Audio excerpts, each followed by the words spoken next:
pastored a huge church in Alabama. One Sunday morning, he got up into the pulpit. Reverend Jordan.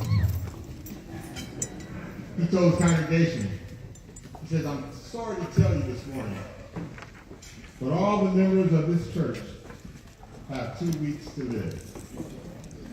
He said it again. All of you church members have 2 weeks to live. Everyone was in shock and upset and looking around the room.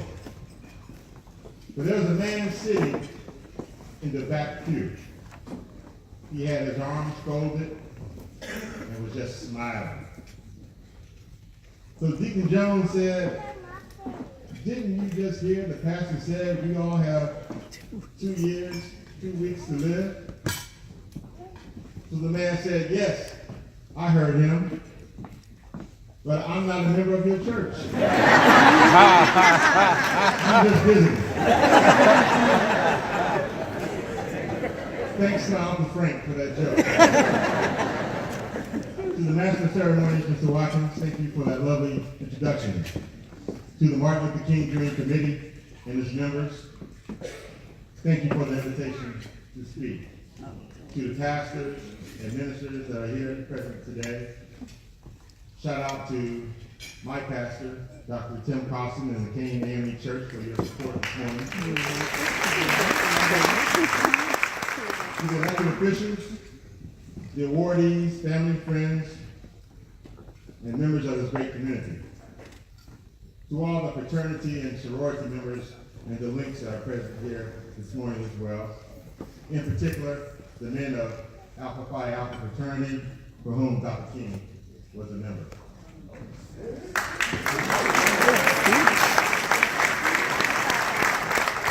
I thought you would appreciate that. Thank you. To my wife, Stephanie Prince, who has been my backbone. One of the speakers at an event a couple weeks ago, he was the vice president of Cal State Bakersfield, and he made a great comment about his wife. He said, she's not the wind beneath my wings, but she's actually my wings. No.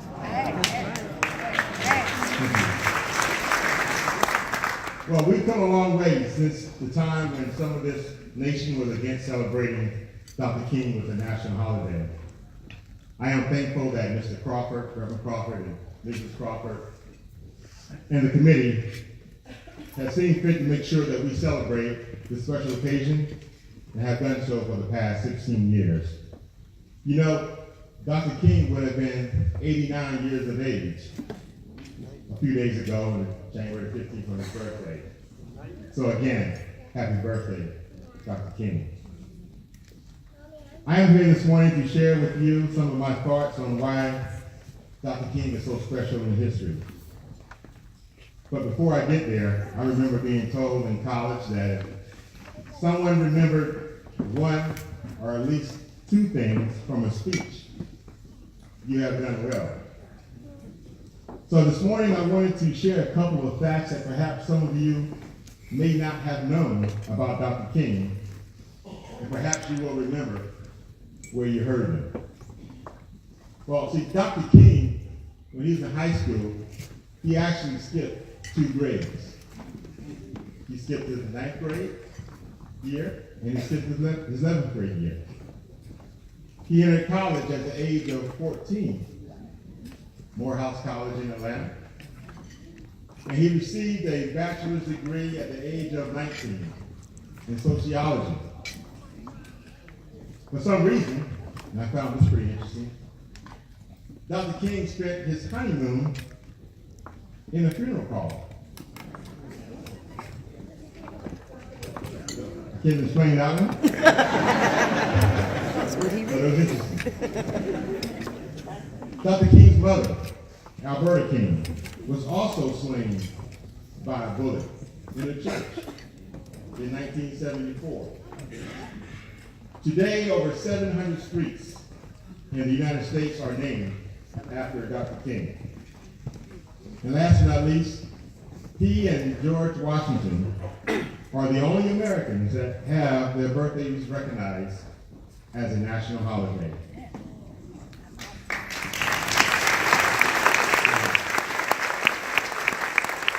So in recognizing the theme for this year's breakfast, mere beginnings through simple triumphs, I wanted to do something a little different this morning for a few minutes.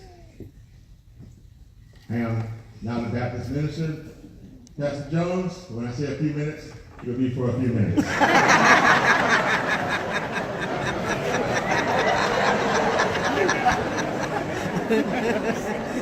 As you know, Dr. King has hundreds of famous quotes.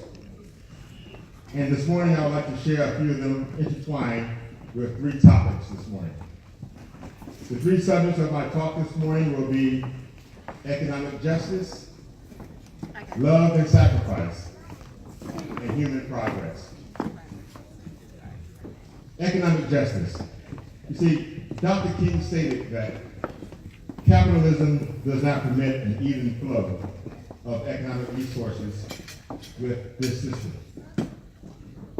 A small privileged few are rich beyond conscience, and almost all others are doomed to be poor at some level.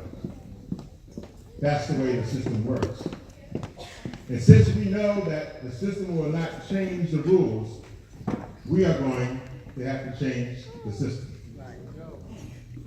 The Reverend Martin Luther King's economic message was fiery and radical. To our society's great shame, it has also proved to be timeless. As we celebrate King's great achievements and sacrifices, it is wrong to round off the sharp edges of his legacy. You see, he saw inequality as a fundamental and tragic flaw in this society. And he made clear in the weeks leading up to his assassination that economic issues were becoming the central focus of his advocacy. Dr. King spoke about the other America. He said, one America is flowing with the milk of prosperity and the honey of equality. That America is the habitat of millions of people who have food and materials which are necessary for their bodies. They have culture, they have education for their minds. They have freedom and human dignity in their spirits. But he said, as we assemble here this morning, I'm sure that each of us is painfully aware of the fact that there is another America. And that other America has a daily ugliness about it that transforms the buoyancy of hope into the fatigue of despair. Those who live in the other America, King said, were plagued by inadequate, substandard, and often dilapidated housing conditions, by substandard, inferior, quality-less schools, by having to choose between unemployment and the low-wage jobs that don't even pay enough to put food on the table. The problem was structural, King said. This country has socialism for the rich, rugged individualism for the poor. Do you know that most of the poor people, King said, in our country are working every day? He asked this to the striking sanitation workers. And they are making wages so low that they cannot begin to function in the mainstream of economic life of our nation. These are facts which must be seen. And it is criminal to have people working on a full-time basis and a full-time job getting part-time income. So King explained this shift in its focus. Now, our struggle is for genuine equality, which means economic equality. For we know that it isn't enough to integrate lunch counters. What does it profit a man to be able to eat at an integrated lunch counter if he doesn't earn enough money to buy a hamburger and a cup of coffee?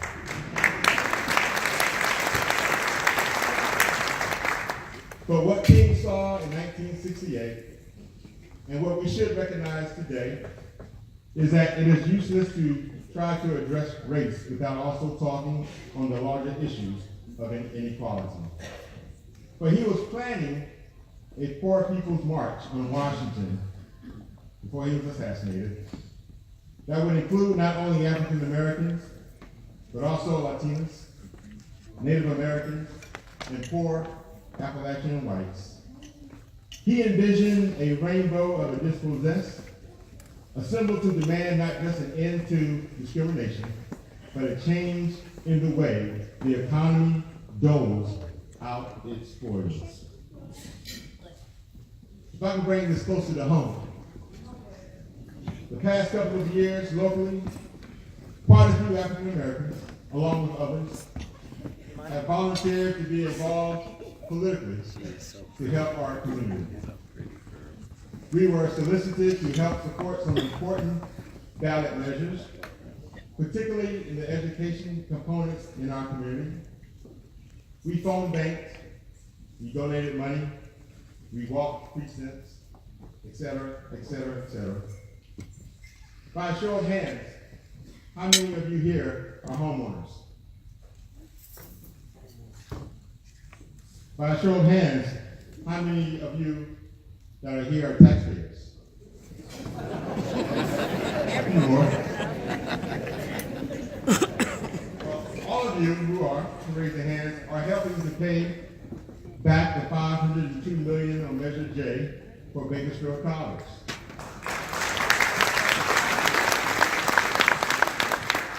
That was so desperately needed. You are paying for a $125 million bond for a new high school that's going to be built on Panama Lane and Cottonwood Road. But actually, that will bear the name of the celebrated Dr. Martin Luther King.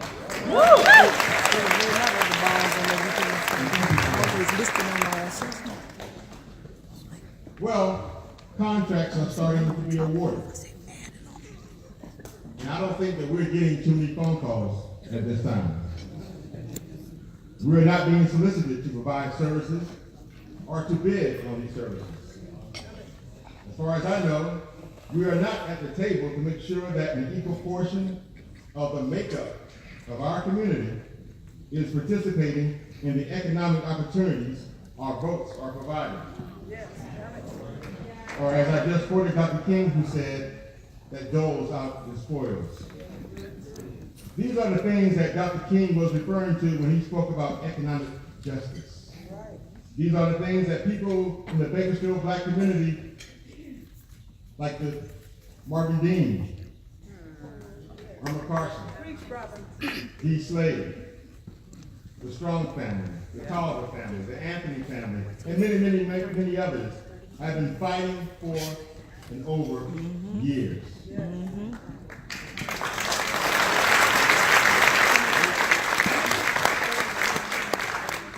Today we are looking for more than just a participation trophy or a plaque. We want contracts also. When you see the same people getting all the contracts, all the time, it makes you wonder. I read 2 days ago that the new Oakland Raiders Stadium that's being built in Las Vegas had a goal of 38% of work hours required to be undertaken by women and minorities.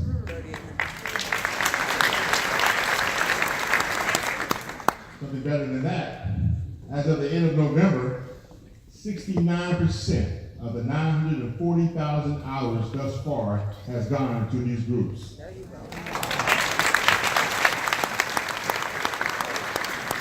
Communities can become inclusive if they decide. So paying homage to Dr. King as one of our nation's greatest leaders means remembering not just his soaring oratory about racial justice, but his pointed words about the economic justice as well. Inequality, he told us, threatens the well-being of the nation. Extending a hand to those in need makes us stronger. A second topic is something that this country could use a little bit more of at this time: love and sacrifice. Dr. King stated, I have decided to stick with love. The hate is too great a burden to bear. He also stated, we must develop and maintain the capacity to forgive.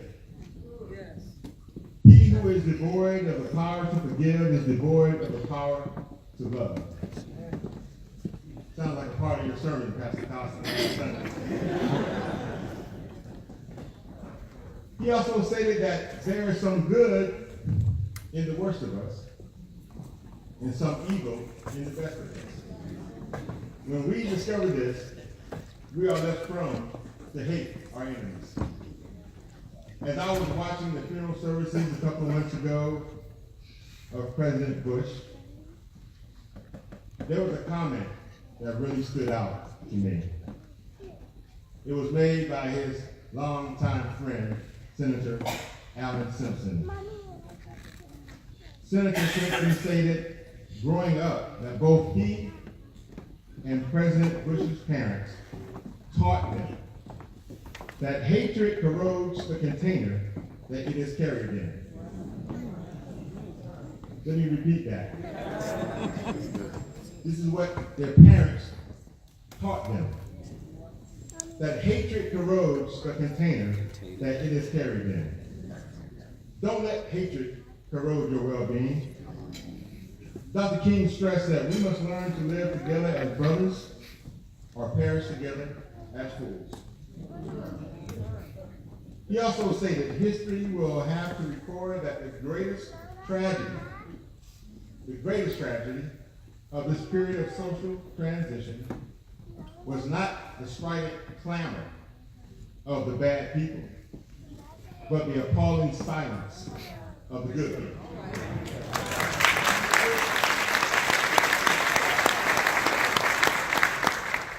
I can bring this home again. In 2019, don't let hate win.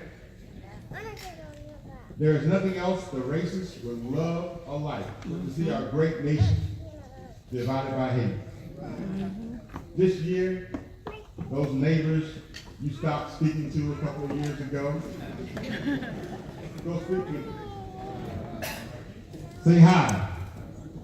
Be neighborly. Love is the only thing that can conquer hate. We have come way too far to allow hate to succeed. That's right.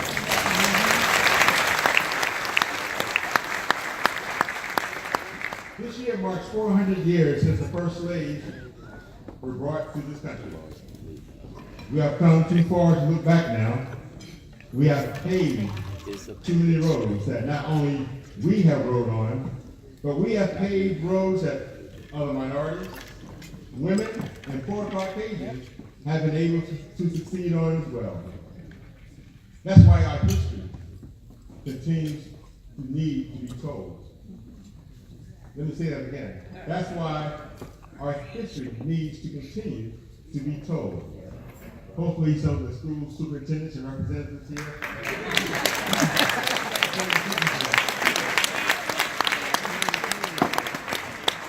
I have one on my table this morning. Those minorities that are coming to the United States to obtain the American dream and attending the great universities and colleges here, they didn't have to be escorted by the military police to class every day.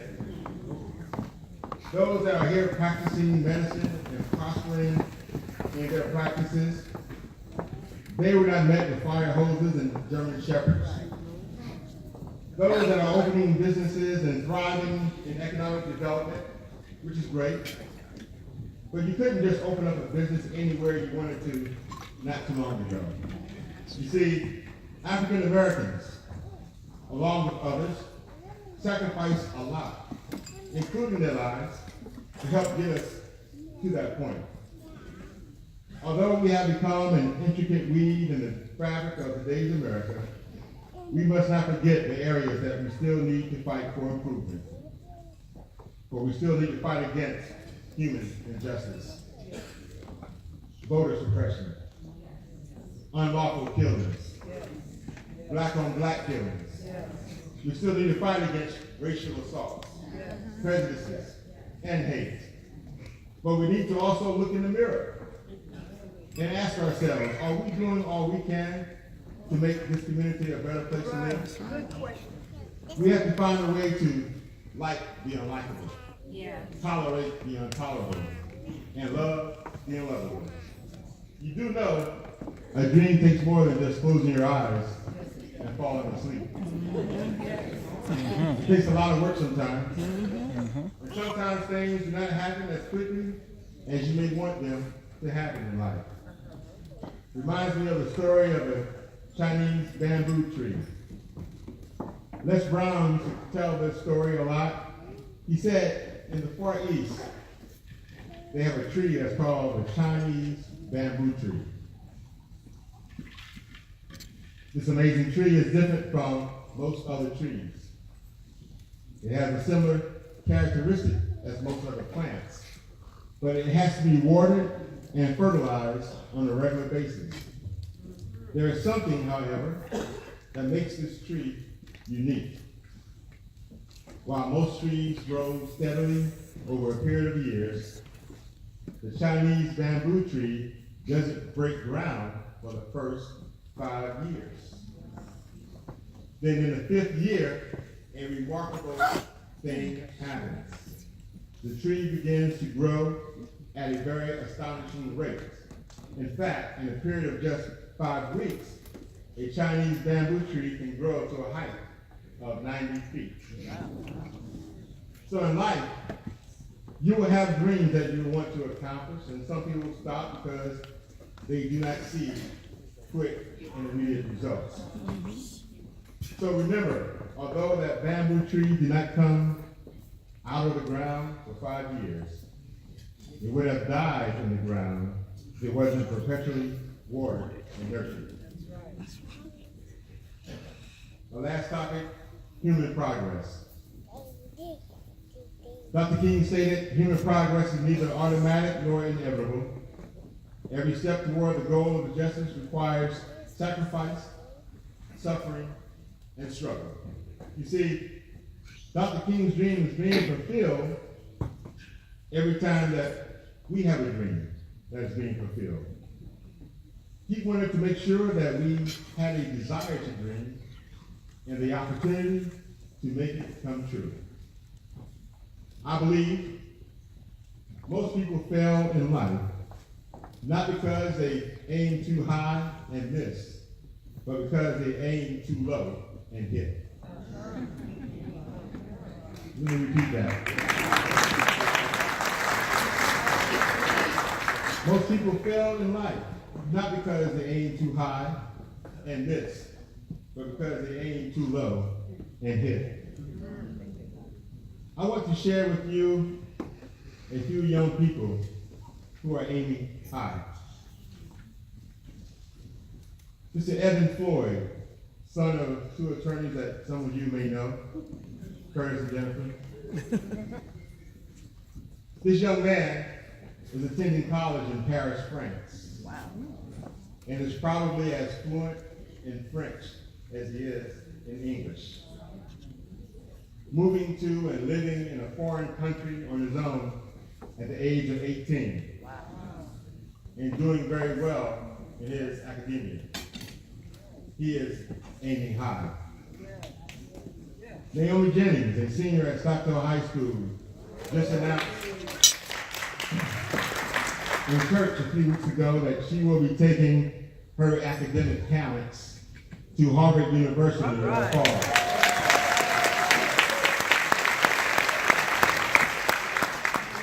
She is aiming high. A young man, you don't mind, last name Prince. Someone Stephanie and I brought into this world about 25 years ago. From Liberty High School to Morehouse College to the financial district in uptown Manhattan, New York. As an investment banker, 13, 14-hour days. Company brings in dinner every night to them. And an executive car takes them home every evening. Aiming high.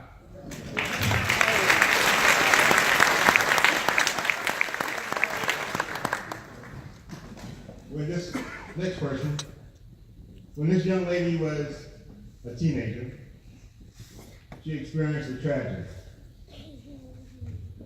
Her mother passed away.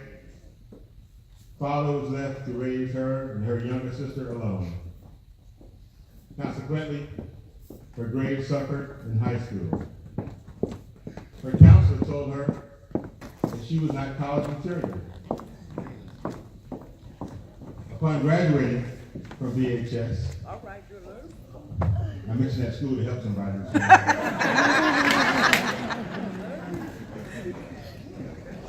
We were able to get her into Clark University in Atlanta on probation.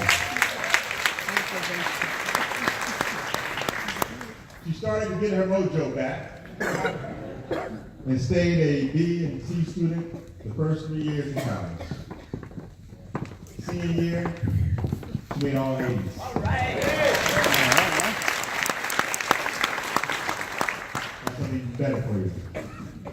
She graduated this past May, got accepted into the advanced placement 1-year master's program at Cal State University, Bakersfield, and will have her master's degree in a few months at the age of 22.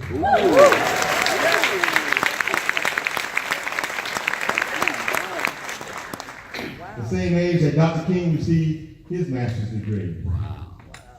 So she is with us this morning, and with Tatiana Pryor, please stand.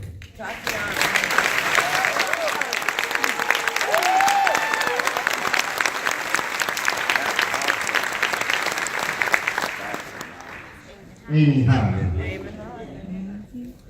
Hopefully she will send that counselor at the graduation announcement.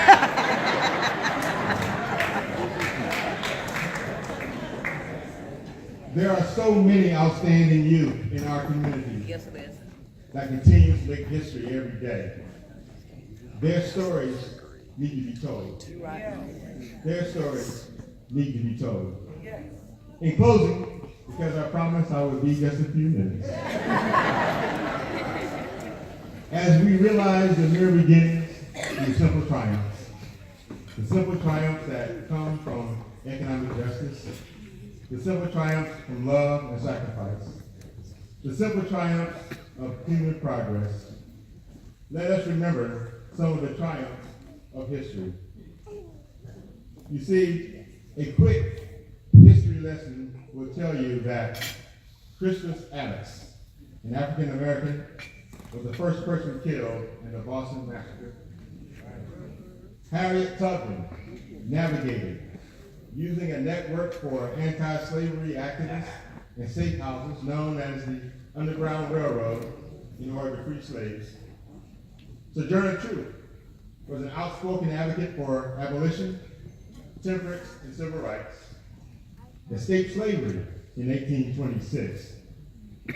Rosa Parks refused to give up her seat that led to the Montgomery bus boycott. Dr. Martin Luther King, who we honor today, became the leader in the civil rights movement, and Barack Obama became the first African American president of these United States of America.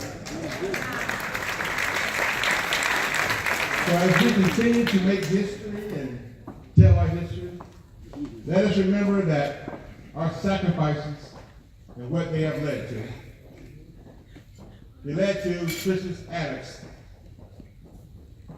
laying down. He laid down so Harriet could navigate. Harriet navigated so Sojourner could flee. When Sojourner fled, she fled so Rosa could sit. When Rosa sat, she sat so Martin could march. When Martin marched, he marched so Obama could run.